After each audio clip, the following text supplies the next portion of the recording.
राम रघुबर के प्राण प्रिया, भजो रे मन सिया सिया। राम रघुबर के प्राण प्रिया, भजो रे मन सिया सिया। सिया सिया भजो सिया सिया। सिया सिया भजो सिया सिया। राम रघुबर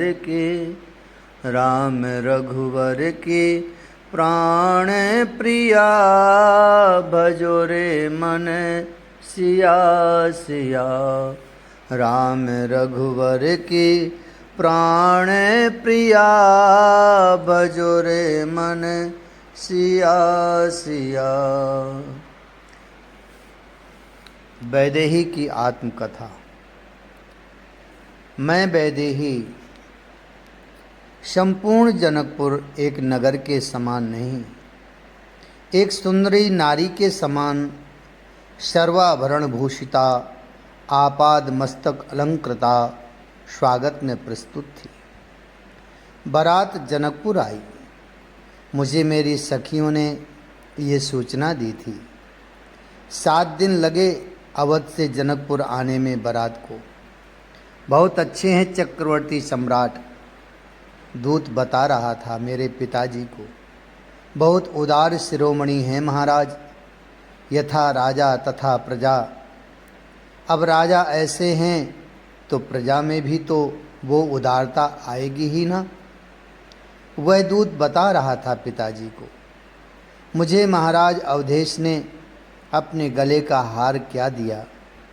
अवध की प्रजा तो मुझे रत्नाभरण से भूषित करने के लिए तत्पर हो गई, पर महाराज मैंने कुछ स्वीकार नहीं किया। दूत ने सिर झुकाकर कहा। मेरे पिताजी बोले थे, क्यों, बड़े लोग कुछ उपहार दें तो ले लेना चाहिए ना। महाराज कैसी बात कर रहे हैं। हमारे यहाँ बेटी के घर का जल तक ग्रहण नहीं करते। ये हमारी मैथिली संस्कृति है, कैसे हम भूल सकते हैं। वो दूत भावुक हो गया था। महाराज सियाजू केवल आपकी पुत्री नहीं है, सियाजू तो जनकपुर के हर व्यक्ति की लाडली है, बेटी है। जनकपुर का हर व्यक्ति आज ये सोच रहा है कि मेरी ही बेटी का विवाह है, किसी राजकुमारी का नहीं। बारात आ गई है महाराज। अंत में दूत ने इतना कहकर मौन साध लिया। मेरे पिता अपने परिवार के और राज्य के गणमान्य व्यक्तियों के साथ पहुँचे बारात का स्वागत करने। गुरुदेव वशिष्ठ जी के चरणों में प्रणाम वंदन किया था। विदेहराज ने साष्टांग प्रणाम किया। चक्रवर्ती महाराज अवधेश ने विदेहराज को पकड़कर अपने हृदय से लगा लिया था। अनेकों हाथी, अनेकों घोड़े, रथ इत्यादि की भरमार थी। गाजे बाजे के साथ बारात आई थी। बाजे बज रहे थे। रूपसी नारियां नृत्य करती हुई चल रही थीं। चक्रवर्ती नरेश दशरथ जी चकित थे जनकपुर के दर्शन करके। जनवासे में महाराज चक्रवर्ती नरेश को लेकर गए विदेहराज। एक घटना मेरी सखी चारुशीला ने मुझे सुनाई थी। जब बारात आई तो सबका स्वागत किया गया और सबके लिए वाहन की व्यवस्था भी थी, पर कुछ अवधवासी थे जो बोले, हम पैदल जाएंगे। 7 दिन से रथ में घोड़े में बैठ बैठ कर हम थक गए हैं, इसलिए पैदल कुछ दूर तक हम चलेंगे। चारुशीला मेरी सखी है। मेरी 8 सखियों में ये चारुशीला भी एक है। इसकी विशेषता ये थी कि बिना कहे ही मेरे मन की रुचि ये जान लेती थी। वही मुझे आज ये सब बता रही थी। सियाजू हमारे जनकपुर का डोम नहीं है? हाँ है तो, बस उसका घर देख लिया इन अयोध्यावासियों ने। एक ने कहा, कितना सुंदर सजा हुआ है ये घर, हमें तो लगता है हमारे ठहरने की व्यवस्था यहीं है। बाराती यहीं रुके हैं शायद। सब लोग जो पैदल चल रहे थे वो सब लोग घुस गए उस डोम के घर में। अरे आप लोग कहाँ आ रहे हैं? मत आइए इस घर में। उस घर का मालिक डोम था, छोटी जाति का था। वो तो घबरा गया। हमारे घर में ए महाराज की बारात कैसे आ गई? हम अवधवासी हैं, क्या हम लोगों के ठहरने की व्यवस्था यहीं है? वो डोम तो कांप गया, हाथ जोड़कर बोला, ये घर तो जनकपुर के डोम का घर है। हम तो आपको जल के लिए भी नहीं पूछ सकते। ये डोम का घर है? सियाजू, वो सब अवधवासी चकित थे। डोम के घर में सोने चांदी के बर्तन, ये सब भी हमारे महाराज जनक की कृपा है। डोम ने हाथ जोड़कर सारी बात कही। जूठा गंदगी उठाने के लिए हम जब जाते हैं महाराज विदेह के पास तो वो मात्र जूठा नहीं उठाने देते। उनके जो बर्तन हैं वो सब सोने चांदी के हैं, वो भी हमें दे देते हैं। अवधवासी बोले, नित्य अपने बर्तन दे देते हैं? जी, हमारे विदेह राज बहुत उदार हैं। वो नित्य अपने भोजन के किए हुए सोने चांदी के बर्तन भी हमें दे देते हैं। इतनी संपदा, इतनी संपत्ति दूसरे राज्यों में तो अच्छे अच्छे श्रीमंतों के पास भी नहीं होती। वो इस जनकपुर में निम्न जाति के लोगों के पास है। सब हमारे श्री विदेहराज की कृपा है और उन्हीं विदेहराज राजेश्वरी श्री सियाजू का विवाह महोत्सव हो रहा है तो हम भी खुश हैं। बाबा बाबा कहती रहती हैं, हमें भी सिया बेटी, तो हमारी भी तो बेटी हुई ना। डोम के नयन सजल हो गए थे। और हाँ, कल मैं विदेहराज के पास गया था तो उन्होंने मुझे कहा, मांगो क्या चाहिए तुम्हें? ये कहते हुए कितने खुश थे हमारे महाराज। मैंने कहा, कुछ नहीं चाहिए, बस बारातियों को जब भोजन कराया जाएगा तो उनके जूठे बर्तन उठाने की सेवा मुझे ही दी जाए। तब महाराज ने कहा, ये सेवा तो तुम्हें मिलेगी ही, और कुछ? हाँ विदेहराज, एक सेवा और। वो डोम अपनी बात अयोध्या वासियों को सुनाते हुए कितना गदगद हो रहा था। हाँ हाँ बोलो, क्या सेवा? मेरे महाराज जनक जी ने कहा था, हमारे जमाई राजा जिस थाल में खाएंगे उसे भी मैं ही उठाऊंगा। हमारी बिटिया जिस थाल में खाएगी उसे मैं ही उठाऊंगा और उनके जूठन पर भी मेरा ही हक होगा। ये कहते हुए कितने भाव से भर गया था वो डोम। अवधवासी गदगद जनकपुर के भाव की गंभीरता को समझते हुए आनंदित हो रहे थे।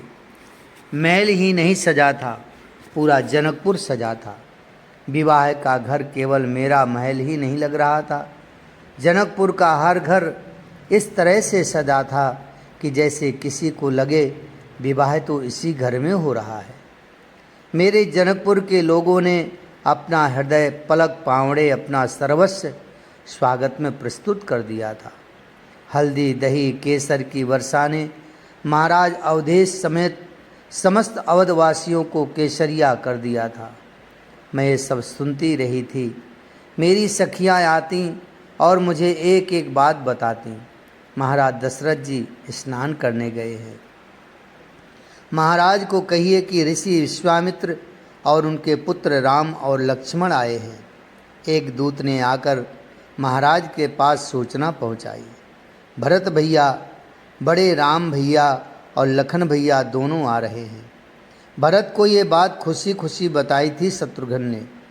भरत के नेत्रों से अश्रु प्रवाहित होने लगे थे। क्या मेरा राम आ रहा है? मेरा लक्ष्मण आ रहा है? स्नान करके आए ही थे महाराज दशरथ जी कि ये सूचना भरत ने दे दी थी।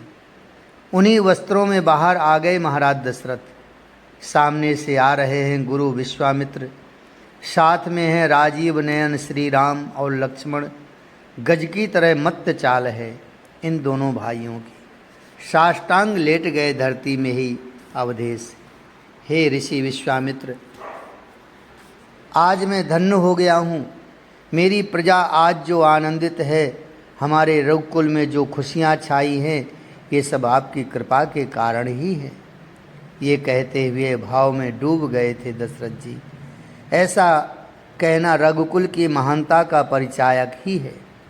हे अवध नरेश, ये रहे तुम्हारे दोनों पुत्र। जाओ वत्स, अपने पिताजी के चरणों की वंदना करो। दौड़ पड़े थे श्री राम और उनके पीछे लक्ष्मण।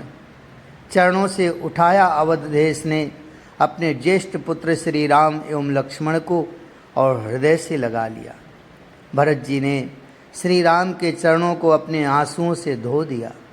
शत्रुघ्न, श्री राम, लक्ष्मण और भरत सब मिले। ये सारी सूचनाएं मुझे मेरी सखियां तुरंत देती रहती थी। और हाँ, एक और आश्चर्य की बात, इस विवाह में विवाह की तिथि कोई तय नहीं थी।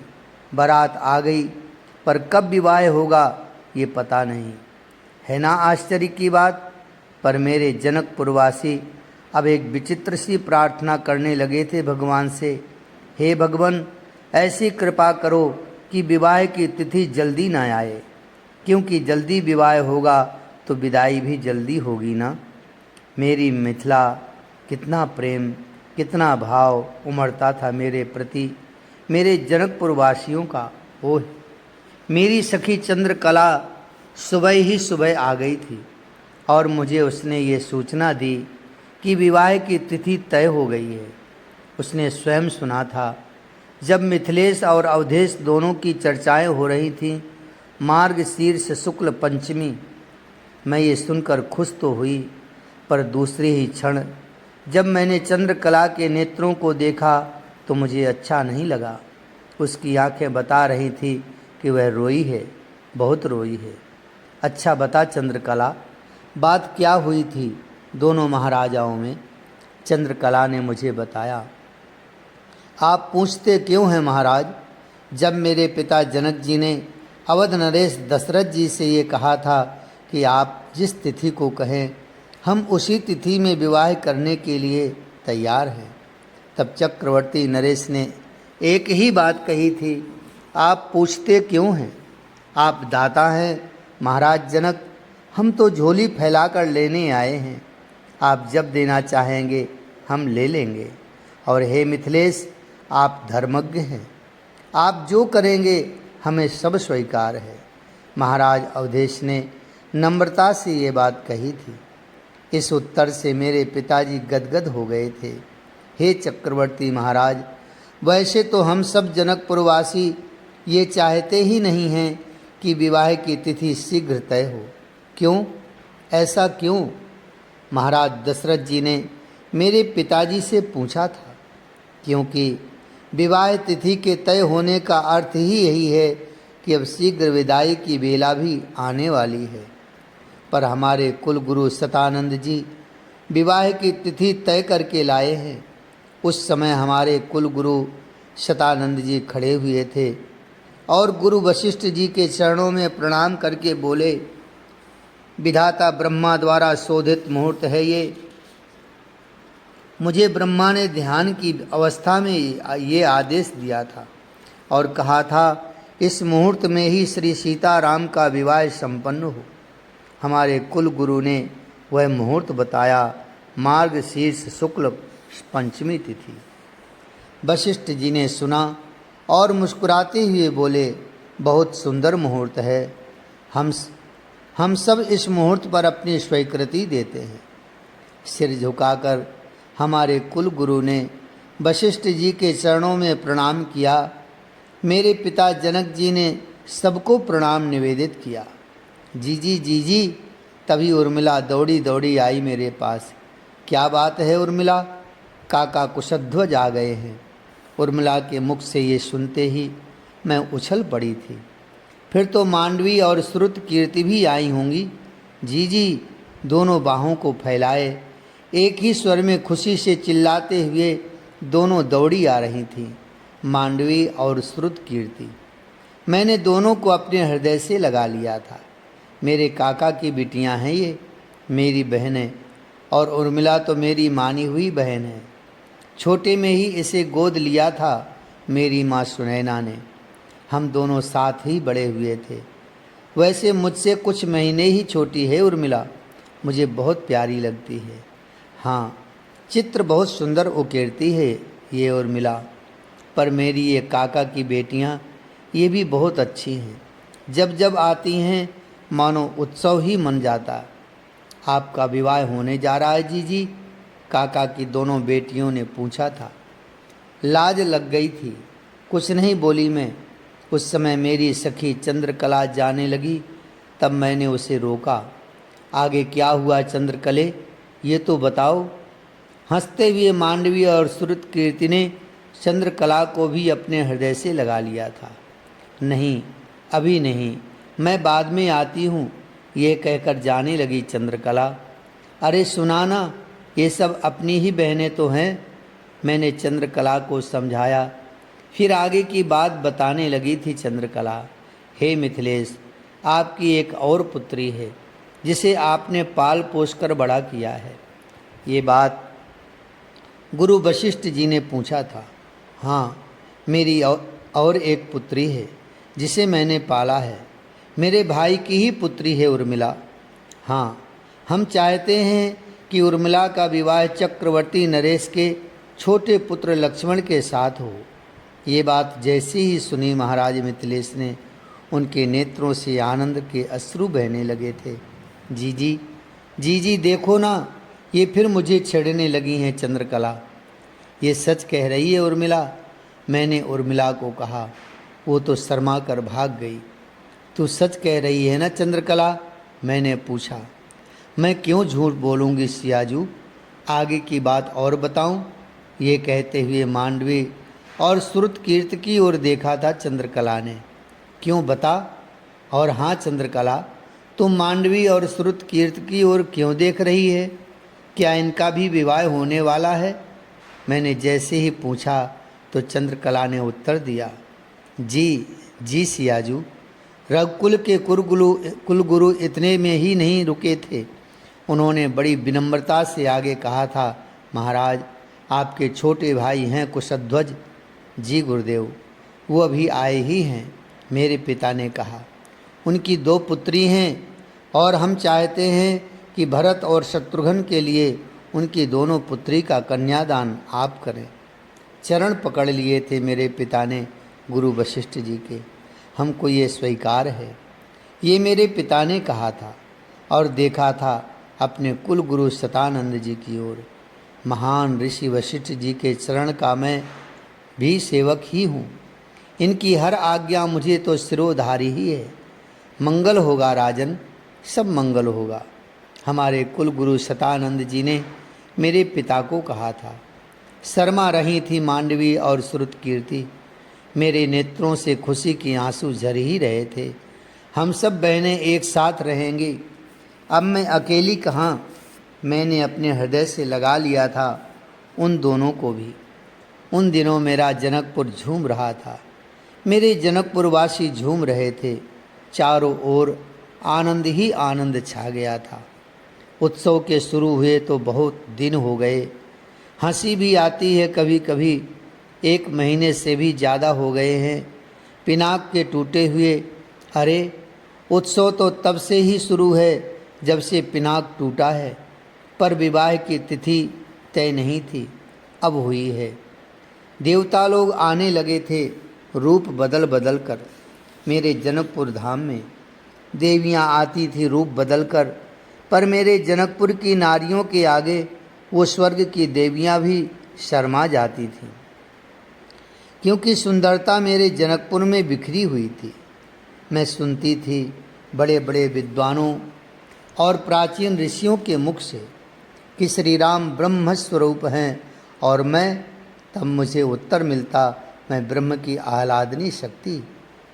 कहते हैं मेरे विवाह में विधाता ब्रह्मा से लेकर गंधर्व किन्नर यक्ष देवताओं की तो भरमार थी, पर मेरे विवाह की एक घटना पता नहीं मुझे किसने सुनाई थी, पर मुझे हंसी आती है उस घटना का स्मरण करके।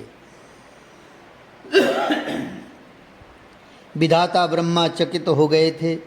ब्रह्मा की बुद्धि जवाब दे गई थी, मेरे जनकपुर को देखकर, मेरे जनकपुर के नर नारियों को देखकर। इतना सुंदर ये नगर, इतना सुंदर सजा है ये नगर, और यहाँ के लोग कितने सुंदर हैं, अद्भुत। पर ब्रह्मा को उसी समय घनी उदासी ने घेर लिया था। देव ने कहा, चलो जनकपुर, सीताराम का विवाह महोत्सव होने जा रहा है। हे विधाता चलिए। पर विधाता उदास हो गए। उस समय देवाधिदेव महादेव प्रकट हुए थे और उन्होंने पूछा था, हे विधाता क्या बात है, आप इतने दुखी क्यों हैं? ऐसी क्या बात हो गई जिसके कारण आप उदास हो गए? ये समय उदासी का नहीं है, श्री राम दूल्हा बनने जा रहे हैं। पर हे भूत भावन, मेरी ये समझ में नहीं आ रहा कि जनकपुर के इस विवाह उत्सव में कहीं मेरी कृति क्यों नहीं है। उस समय भगवान शंकर हंसे थे और हंसते हुए बोले थे, ये हमारे सीताराम जी का विवाह है, ये हमारे माता पिता का विवाह है। माता पिता के विवाह में बच्चों की कृति नहीं होती, इसलिए ये सब सोचना छोड़ो और चलो जनकपुर में। मैं जगत जननी हूँ। हाँ, मेरे श्री राम जगत पिता हो सकते हैं, पर ये सीता जगत जननी है। आज मुझे बस रोना आ रहा है उन पलों को याद करके, उस समय का स्मरण करके। सीता जगत जननी होती तो क्या उसकी आज ये दशा होती? तुम जगत जननी हो, तुम जगत की माँ हो।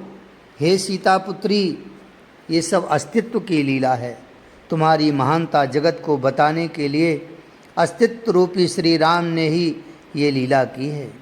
त्याग तप सहनशीलता, इसकी चरम स्थिति पर तुम हो। जगत तुम्हें देख रहा है, तुम्हारी महिमा गाएगा ये जगत, क्योंकि तुम इस जगत की माँ हो। ठीक कहा था भगवान शंकर ने विधाता ब्रह्मा से कि हमारे माता पिता का विवाह है ये तो। मेरे सामने ऋषि वाल्मीकि आकर खड़े हो गए थे। मैंने लेखनी वहीं रख दी और उठकर खड़ी हो गई थी। पुत्री, दुखी मत हो, क्या पता अस्तित्व क्या चाहता है। इतना कहकर ऋषि चले गए थे। मैं देखती रही। शाम का समय होने जा रहा था। ऋषि भी तो संध्या करने गंगा जी के किनारे गए थे। अपनी कुटिया में आकर मैंने दिया जलाया था। वो मैं चिल्लाई। मैंने एकाएक आंखें बंद कर ली थी। कोई कीड़ा गिर गया था ऊपर से मेरे ऊपर। मैं डर गई थी। वन देवी क्या हुआ? मेरी सेवा में जो रह रही थी वो सेविका दौड़ी हुई आई। नहीं, कुछ नहीं, तुम जाओ। मैं जलता हुआ दीपक देखती रही।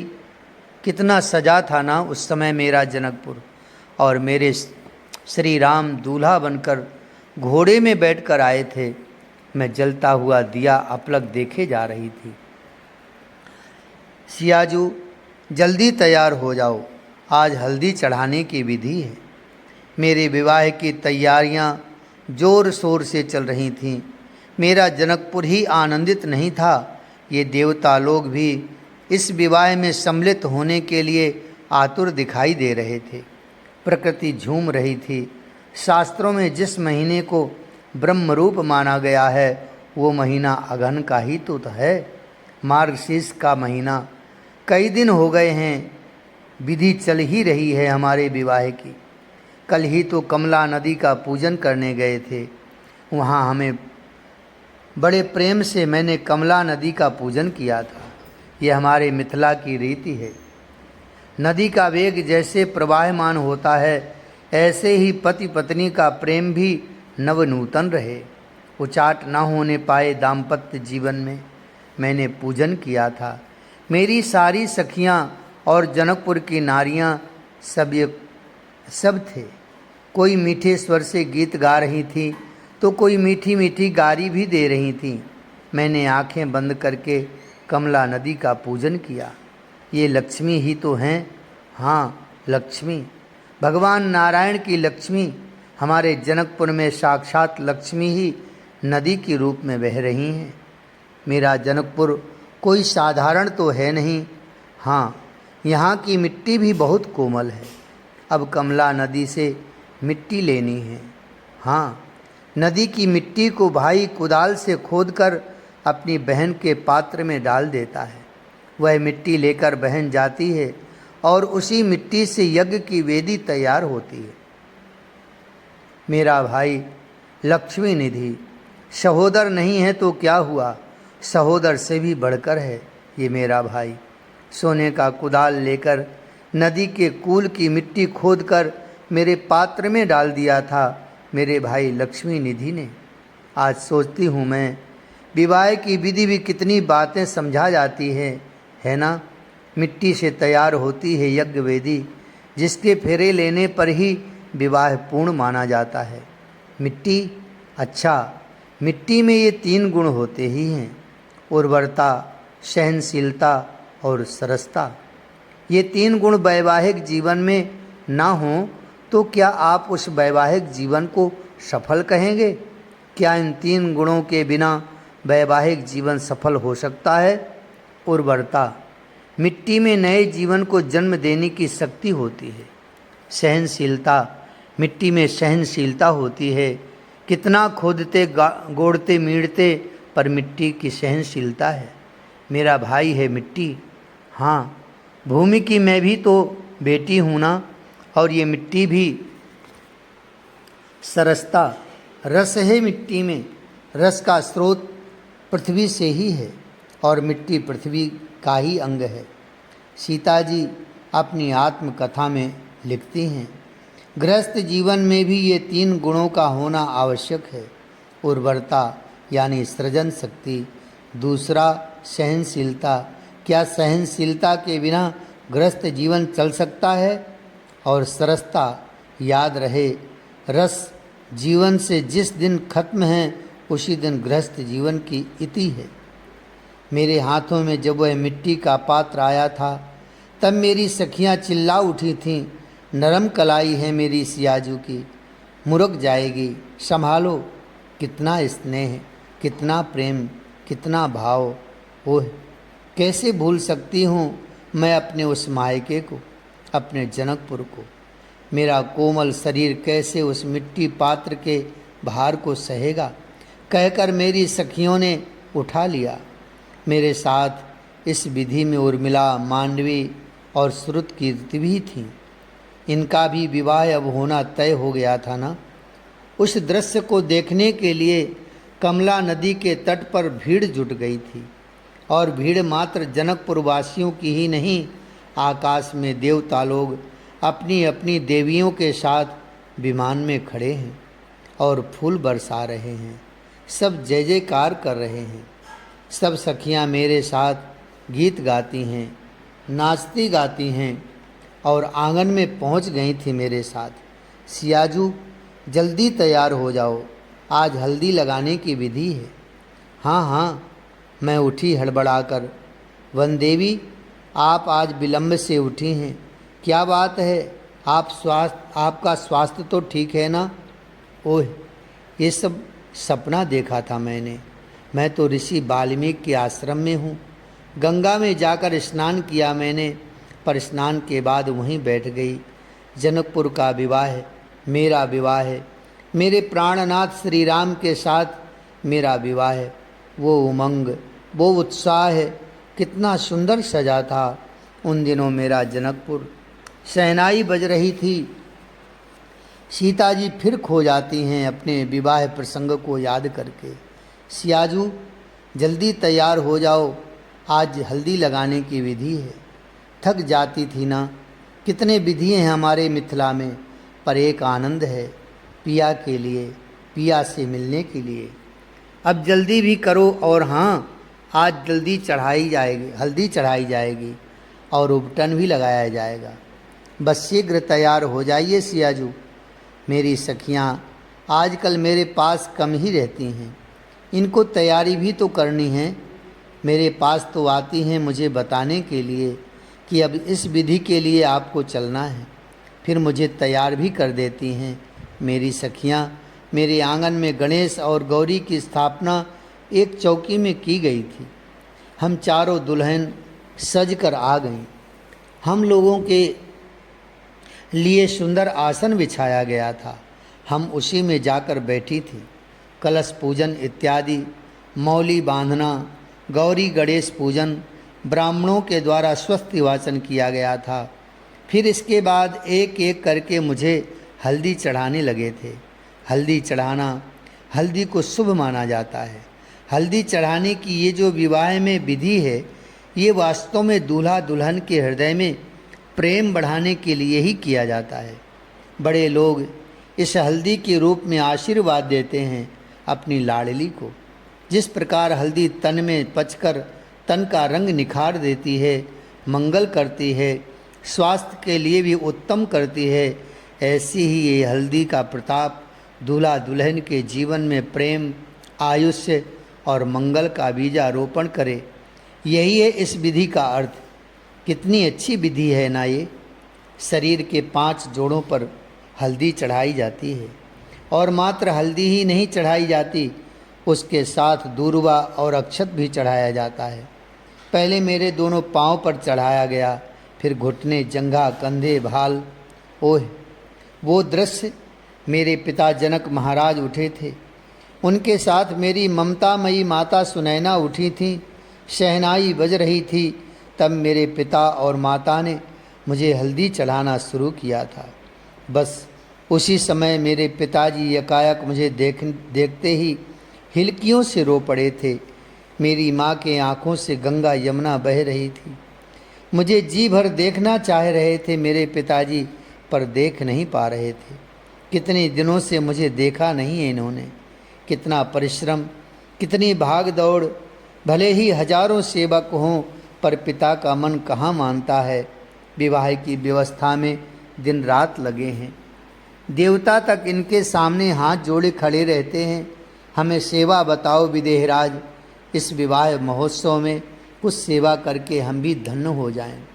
पर मेरे पिताजी को स्वयं करना है। आज हल्दी चढ़ाते हुए मेरे पिताजी रो रहे हैं।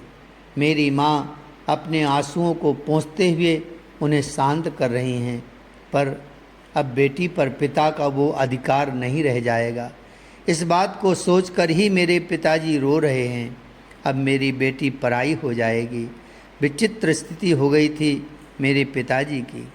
उनके हृदय में आज तक प्रेम और उल्लास था, पर आज वात्सल्य और भावुकता ने इनके हृदय में डेरा डाल दिया है।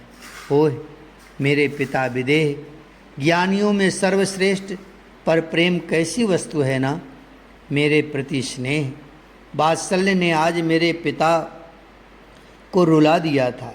और मेरी माँ सुनैना, वो तो मेरे गाल में हल्दी लगाती और नेत्रों से अश्रु बहाती, फिर एकाएक भाव में भरकर मेरे गालों को चूम लेती। माता पिता की ये दशा देख मुझसे रहा नहीं गया। मैं भी रोना चाहती थी दोनों के गले लगकर, पर इस स्थिति को मेरी चतुर सखियाँ समझ गईं कि अगर मैं अपने माता पिता के गले लगकर रोई तो यहाँ आंसुओं का वो सागर उमड़ पड़ेगा कि सब डूब जाएंगे उसमें, फिर कोई निकल ना पाएगा। राजनंदिनी सिया सुकुमारी की जय जय जय। मेरी सखियों ने ये जयकारा लगाना शुरू कर दिया था। मिथिलेश किशोरी की जय जय जय। मंगल गान शुरू हो गया था। हल्दी चढ़ाने की विधि पूरी हुई। मेरे शरीर पर पीला वस्त्र था, फूलों से सजी हुई थी मैं। मेरे अंग अंग में हल्दी का लेप हुआ था। अब मुझे उठाया मेरी सखियों ने और अंतःगृह में ले गईं। वहाँ उबटन की विधि पूरी हुई थी। फिर मुझे स्नान कराकर सुंदर वस्त्रादि से सुसज्जित करके आभूषण इत्यादि लगाकर फिर उसी आंगन में मुझे लाया गया था। चारुशीला सखी ने मेरे कान में कहा, रघुनंदन की भी हल्दी चढ़ाई विधि हो रही है। धीरे से मेरे कान में कहा था, पर मैं ये भी समझ रही थी कि मुझे सहज बनाने के लिए ये सब कह रही हैं। पर मुझे चंद्रकला ने भी कहा, हल्दी चढ़ाए हुए श्री राम अच्छे नहीं लग रहे। काले में पीली हल्दी, काले हैं वो तो। इतना क्या कहा चंद्रकला ने। सब हंसने लगी थी। पुत्री, सूर्यास्त होने को आ रहा है, तुमने अभी तक कुछ खाया भी नहीं है। वो तुम्हारी सेविका तुम्हें खोज खोज कर परेशान हो गई है। पुत्री सीता, इस तरह से कैसे होगा? तुम्हें अपनी चिंता नहीं है तो कम से कम इस गर्भ में पल रहे बालक की चिंता तो करो। ये रघुकुल का दीपक है, तुम्हारी कोख में पुत्री सीता। ऋषि वाल्मीकि ने मुझे समझाया। हाँ, मैंने अपने पेट में हाथ रखा था, इनको बचाना है, इन्हें सौंपना है इनके पिता को। मैं उठी गंगा किनारे से और चल दी अपनी कुटिया की ओर। जय जय श्री सीताराम, जय जय श्री सीताराम। राम रघुबर की प्राण प्रिया, भजो रे मन सिया सिया। राम रघुबर की प्राण प्रिया, भजो रे मन सिया सिया। सिया सिया भजो सिया सिया, सिया सिया भजो सिया सिया। राम रघुवर की, राम रघुवर की प्राण प्रिया, भजो रे मन सिया सिया। राम रघुवर की प्राण प्रिया, भजो रे मन सिया सिया। श्री सीताराम जी भगवान की जय। विदेह नंदिनी की जय। श्री जानकी जी की जय। जय जय श्री सीताराम।